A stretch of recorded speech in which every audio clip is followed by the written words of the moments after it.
Pickle Chiffon Pie by Jolly Roger Bradfield. A long time ago, there was a fat little king who ruled over the land as far as he could see in every direction. He was very wise, and his kingdom was a happy one. His wife, the queen, kept his castle spotless and saw that all his robes were cleaned and pressed, and she was very good cook too, and she made him pickle chiffon pie every day. But everybody has problems. The king had a daughter. Oh, she was very nice and did whatever she was told to do, but she was very beautiful, and every prince in the neighborhood wanted to marry her.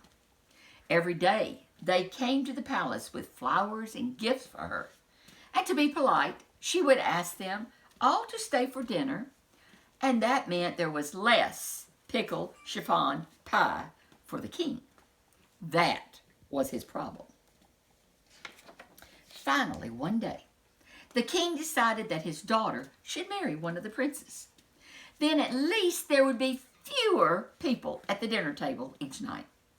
He called for the 3 nicest princes and told them that they would be put to a test and that the winner would marry the princess. The first, Prince Musselbaum, was very strong and brave. The princess liked him because he was tall and had wavy hair and freckles. The second prince was Prince Well-Read. He was very smart. He could count up to 684, and he read books that were 3 inches thick. The princess liked him too, because he read beautiful stories to her, and sometimes he played music under her window at night.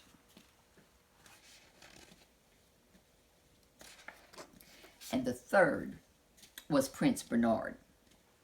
Bernard wasn't very strong, nor was he very handsome, nor was he very smart. But the princess liked him best of all. She didn't really know why she liked him. Perhaps it was because of his big smile and his funny nose.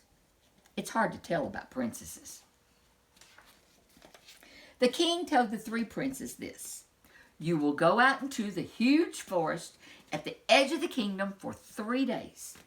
As you know, it is full of gazoos and fairies and dimdoozles, all the sort of unusual stuff. The one who brings back the most unusual, the most marvelous, the most wonderful thing may marry the princess. Now, remember, you must be back in 3 days." Well, Musselbaum was delighted. Whoa! Being stronger and braver than the others, he thought he would surely win. And with a shout, "Yah!" he jumped onto his horse, galloped off in the direction of the forest. Now, at first, he didn't see anything unusual. Just a few dragons, a troll peeking out from behind the tree, a medium-sized giant, the usual things you see in a forest. But finally, looking behind a huge boulder, he did see something different. A green and blue dragon with 3 heads, toasting marshmallows. Now, there's something you don't see every day, thought Musselbaum.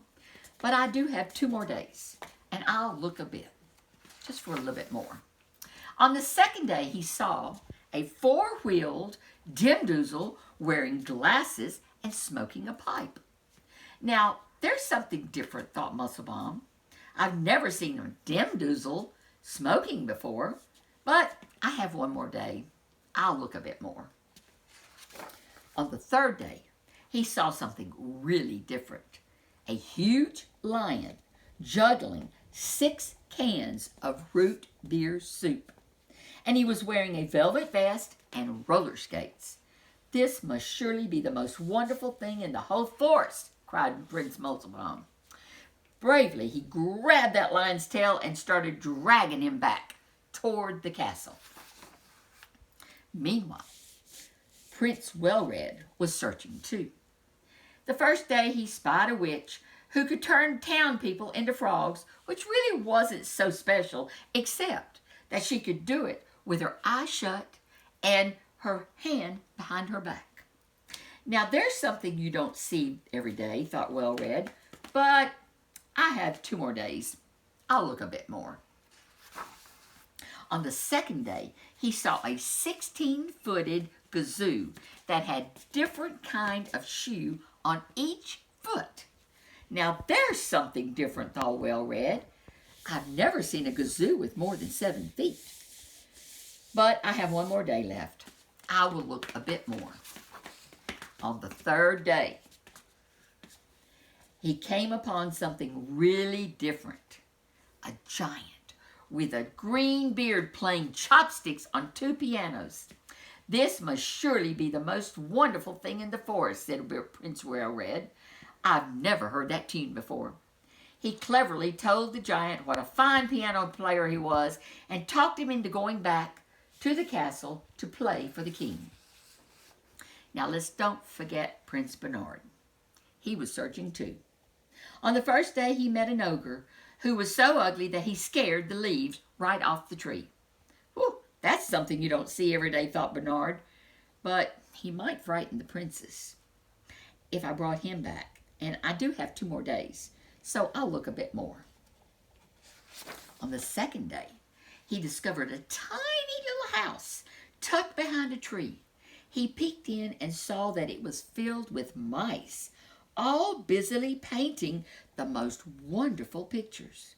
Now there's something really different, thought Bernard, but it really wouldn't be right to have them stop this happy, hard-working, these little fellows, they're right in the middle of their work.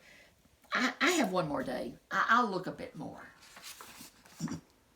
On the third day, he saw something really different. A 3-nosed snozzle with fuzzy ears and an orange polka dot necktie.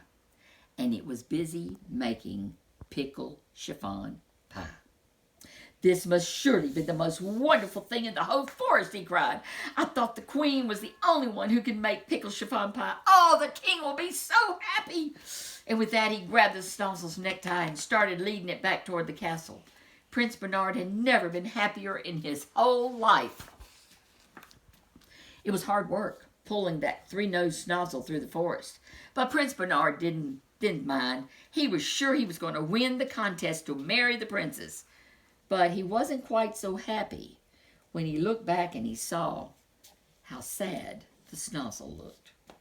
Don't feel bad, said Bernard.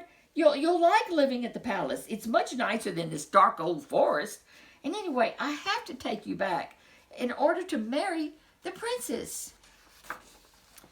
Then Bernard noticed several tiny snozzles peering out from behind the trees. Oh, aren't they cute, he said. Are they your children? The 3-nosed snozzle nodded with big wet tears coming into its eyes. What will happen to them when you're gone? Do they have someone to take care of them?